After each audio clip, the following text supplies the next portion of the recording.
ہرات میں حضور علیہ السلام کی اولاد سے ایک شہزادی بیوہ ہو جاتی ہے، تو وہ اپنے بچوں کو لے کر کے سمرقند میں آتی ہے اور پوچھتی ہے کہ یہاں کوئی شخص ہو جو مجبور لوگ، مفلوک الحال لوگوں کی مدد کرتا ہو۔ تو لوگوں نے بتایا کہ یہاں دو بڑے سخی لوگ ہیں، ایک مسلمان ہے اور ایک مجوسی ہے۔ تو اس نے کہا مجھے تو مسلمان کے پاس ہی جانا چاہیے، اور گئی اور کہا کہ میں مفلوک الحال ہوں، میرا خاندان رسول صلی اللہ علیہ وآلہ وسلم سے تعلق ہے، غریب الدیار ہوں، شوہر کا سر سے سایہ اٹھ گیا ہے، یہ بچے ہیں، تو آپ اگر میری مدد کر دیں تو میری سفید پوشی کا بھرم باقی رہے۔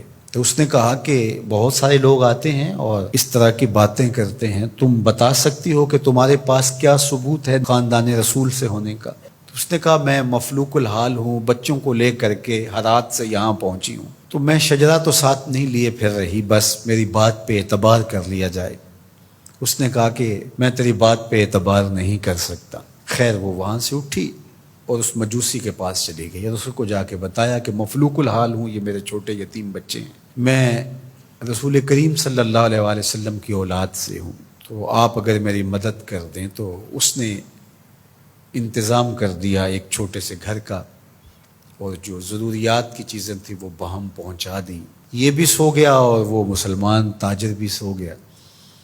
ابن جوزی لکھتے ہیں کہ جب رات ہوئی تو اس مسلمان تاجر نے، سخی نے، خواب میں جنت کے منظر کو دیکھا کہ ایک خوبصورت محل ہے جس کے پاس حضور نبی رحمت صلی اللہ علیہ وآلہ وسلم کھڑے ہیں۔ تو یہ آگے شوق سے بھرا اور کہا حضور یہ محل اگر آپ مجھے عطا کر دیں۔ تو فرمایا یہ ایک مسلمان کا ہے۔ تو کہا میں بھی تو مسلمان ہوں۔ فرمایا تیرے مسلمان ہونے کا ثبوت کیا ہے؟ آنکھیں کھل گئیں، ماضی کا سارا قصہ ذہن میں تازہ ہو گیا، اور وہ جو لفظ کہے تھے کہ تیرے سیدہ ہونے کا ثبوت کیا ہے، وہ لفظ احساس پہ ہتھوڑے برسانے لگے اور نکال دیا گیا دربار رسالت سے۔ صبح ہوئی تو ڈھونڈتا پھرتا ہے کہ کل یہاں کوئی سید زادی اپنے بچوں کو لے کر کے آئی تھی، کسی کو پتہ ہو تو لوگوں نے بتایا کہ وہ فلاں مجوسی ساہوکار اور سخی جو ہے اس کے پاس ہے۔ تو وہ گیا اور دروازہ کھٹکھٹایا اور قدرے غسیلے انداز میں کہنے لگا کہ ہمارے نبی کی بیٹی ہے اور آپ کو حق نہیں پہنچتا ہے، ان کی خدمت ہمارا ہی حق ہے، بلکہ کہا 300 دینار لے لو اور جلدی کرو ہمارے سپرد کر دو۔ تو اس نے مسکرا کے دیکھا، کہا کہ میں نے تو انڈٹھا سودا کیا تھا، اب تو منظر دیکھ چکا ہوں، جہاں رات آپ کو دھکے دے کر نکالا گیا وہاں مجھے وعدہ دیا گیا کہ تو نے میری بیٹی کی خدمت کی ہے، تجھے اور تیری نسل کو جنت کی ضمانت دی جاتی ہے، اور میں تو حضور کے ہاتھ پہ کلمہ پڑھ کے اسلام قبول کر چکا ہوں۔ اللہ اکبر۔ نسبت رسول کا احترام، محض نسبت رسول، عمل تو بعد میں آتے ہیں۔ اللہ اکبر۔ تو فرمایا کہ احبو لأہل بیتی لحبی، میرے اہل بیت سے محبت میری وجہ سے کرو۔ اللہ اکبر۔ امت کو سمجھنا چاہیے کہ اہل بیت رسول کا معاملہ کتنا حساس اور کتنا نازک ہے، اور آقا کریم نے کس قدر اس کو اہمیت کے ساتھ حجۃ الوداع کے موقع پر ارشاد فرمایا، اور دوسرا حضور علیہ السلام نے مقام خم پر باقاعدہ خطاب کرتے ہوئے ارشاد فرمایا۔ یہ مکہ اور مدینہ کے درمیان ایک جگہ ہے۔ الا ایھا الناس، اے لوگو، انما انا بشر یوشک ان یاتی رسول ربی فاجیب، فرمایا کہ میں بشر ہوں، موت کا فرشتہ پیغام لے کر میرے پاس بھی آئے گا اور میں رب کے بلاوے پر حاضر ہو جاؤں گا۔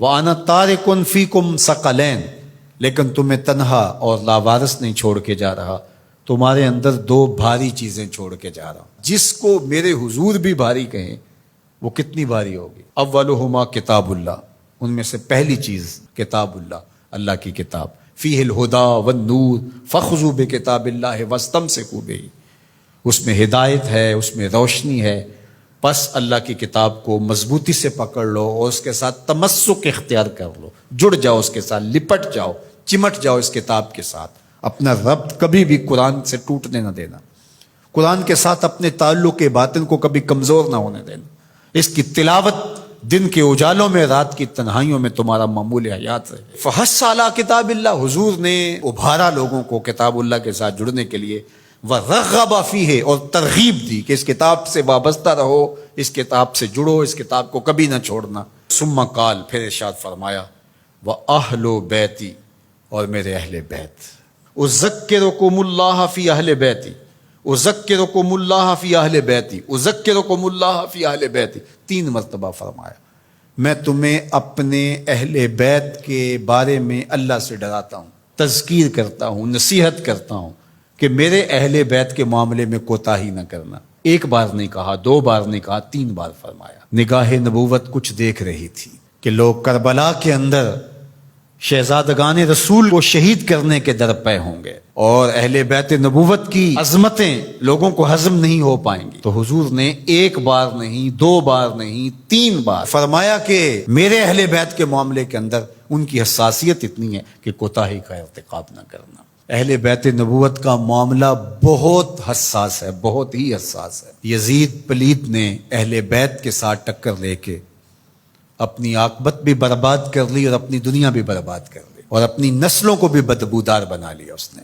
یزید کا نام بدی کا استعارہ بن گیا، دشنام سے بھی بدتر، گالی سے بھی بدتر یزید کا نام ہے۔ حضرت امام حسین رضی اللہ تعالیٰ عنہ حق کا استعارہ بن کے ابھرے، اور قیامت تک ان کا نام زندہ، روشن، سرخرو، کامیاب اور بامراد رہے گا۔ رہتی دنیا تک حسین کے نام کا جھنڈا اونچا ہی رہے گا۔ اہل بیت کے لیے دلوں میں محبت جو موجزن نہیں رکھتا سینے میں، اس کے سینے میں پتھر رکھا ہوا ہے، اس کے سینے میں کسی مومن کا دل نہیں رکھا ہوا۔ یہ پیاز تو ہر وقت سلگتا ہے، لیکن جو ہی محرم کے ایام آتے ہیں تو پھر خوشبوئیں پھیلنا شروع ہو جاتی ہیں، اور ان کے لیے دل میں جو جذبات پیدا ہوتے ہیں، اللہ اکبر، ہماری 1000 جانیں تصدق ان کے قدموں سے لپٹی ہوئی خاک پر۔